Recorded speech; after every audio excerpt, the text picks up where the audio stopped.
Marcel Legault, si vous voulez bien, nous allons en arriver à l'église. Vous avez écrit un jour quelle était votre mère et votre croix. Et vous avez écrit tout récemment un livre qui s'intitule « Croire à l'église de l'avenir ». Alors tous les mots comptent. Et leur place aussi. Et leur place aussi. Alors on va commencer par le premier si vous voulez. Parce que croire, dans votre œuvre, c'est un mot très fort. La foi en soi, la foi en l'autre, c'est quelque chose de très fort. Alors la foi en l'église. La foi en l'église, c'est la foi en Jésus. Si je crois en l'église, c'est parce que je crois en Jésus. Et que je pense que l'église est, par le fait de sa perpétuation à travers le temps, la voie normale par laquelle on entre dans l'intelligence de ce que Jésus a vécu, de ce qu'il a été et de ce qu'il est encore. Mais vous dites croire à l'église de l'avenir. De l'avenir parce que l'église d'aujourd'hui prépare l'église de demain. Et je ne sais pas si l'église de demain ressemblera tellement à l'église d'aujourd'hui.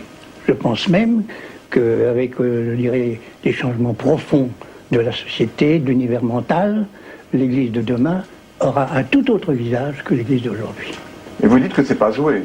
Ce n'est pas du tout joué, car en définitive, l'église de demain sera la conséquence de la fidélité des chrétiens à l'église d'aujourd'hui. Alors, si on peut creuser tout ça, parce que là, il y a quelque chose de capital dans votre œuvre.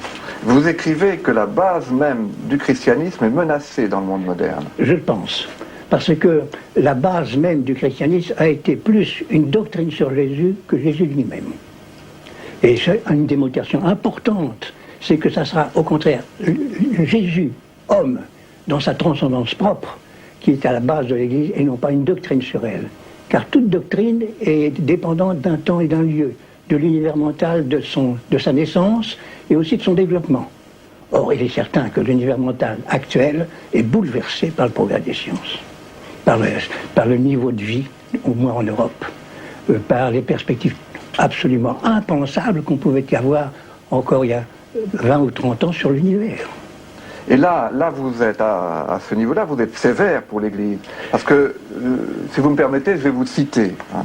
Vous avez écrit qu'on distrait sagement de toute recherche finalement hasardeuse et source d'insécurité. Cette recherche qui est cependant de toute nécessité. Vous dites que c'est l'Église qui distrait. Et, oui. Et par ailleurs, vous dites qu'elle a distrait des questions essentielles sur l'homme, sur Dieu et sur Jésus, qui devraient être sans cesse pour le croyant l'aiguillon de sa recherche. Bon. Je suis sévère sans la condamner, car je pense qu'il n'était guère possible que ça soit autrement.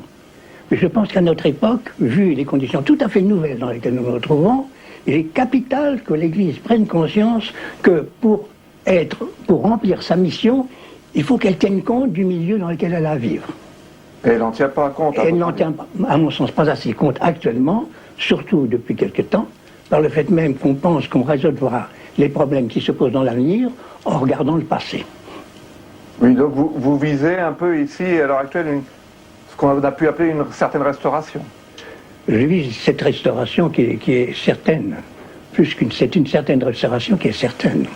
Et vous pensez que ça ne peut pas produire de bons fruits? Moi, je pense qu'elle était fatale à cause de l'impréparation des chrétiens, mais que tant qu'on restera à ce niveau où l'on voudra refaire ce que l'on faisait jadis pour mieux comprendre, pour mieux réaliser la mission de l'avenir, je crois que c'est une erreur.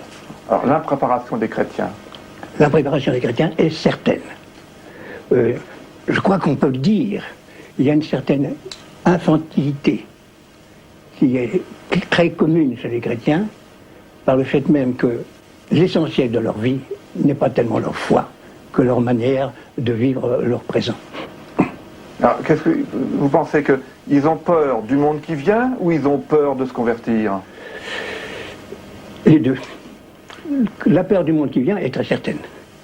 La peur de se convertir, c'est que s'ils se mettaient à se poser vraiment les questions fondamentales que l'homme doit se poser s'il veut prendre conscience un peu de sa condition, eh bien, ça bouleverserait pas mal de sécurité et d'assurance qu'ils ont encore spontanément et auxquelles ils tiennent parce que d'une certaine manière, ça leur donne une certaine tranquillité, une certaine satisfaction de conscience. Et vous avez l'impression que que l'autorité, que les évêques ne les préparent pas à ça. Ah, tout à fait, surtout qu'ils ne sont pas eux-mêmes préparés. Ah, dites-moi, c'est sérieux tout ça? Quoi? C'est sérieux tout ça? C'est sérieux, mais justement, il y a une certaine conversion de la tête qui, à mon sens, n'est pas faite. Et je pense même que ça sera la conversion de la base, au moins d'une partie de la base, la plus vivante, qui obligera nos évêques à penser réellement les questions et à ne pas les résoudre à coup de subtilité qui fait que, en disant le plus et le moins, on arrive à dire quelque chose qui satisfait tout le monde et qui pratiquement ne résout aucune question. Vous pensez que l'Église de l'avenir, c'est l'Église de petites communautés? Pour moi, c'est l'Église de petites communautés qui seront rayonnantes de par leur propre réalité et qui permettront à beaucoup autour, suivant ce qu'ils accueillent, de pouvoir devenir eux-mêmes des hommes debout et des chrétiens de foi.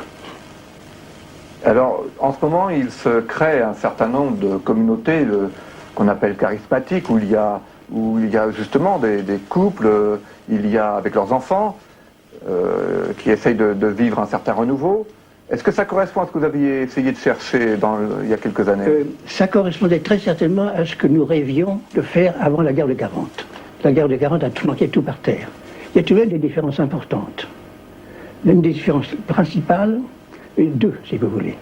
D'abord, je crois qu'il y a dans les milieux charismatiques un anti-intellectualisme qui était tout à fait absent.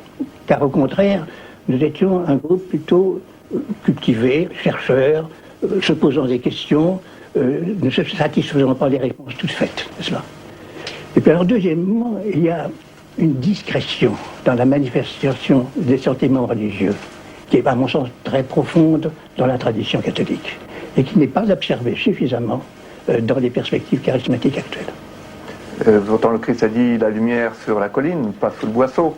Oui, mais il y a une manière d'éblouir qui n'éclaire pas. Oui, c'est ça, c'est trop facile et c'est trop vite. C'est trop facile, c'est trop vite. Et alors, ce qui jugera les mouvements charismatiques actuels, c'est ce qu'il en restera dans quelques 10, 20 ou 30 ans, parce que la persévérance, c'est le seul critère qui permet d'assurer que le départ était tout à fait authentique.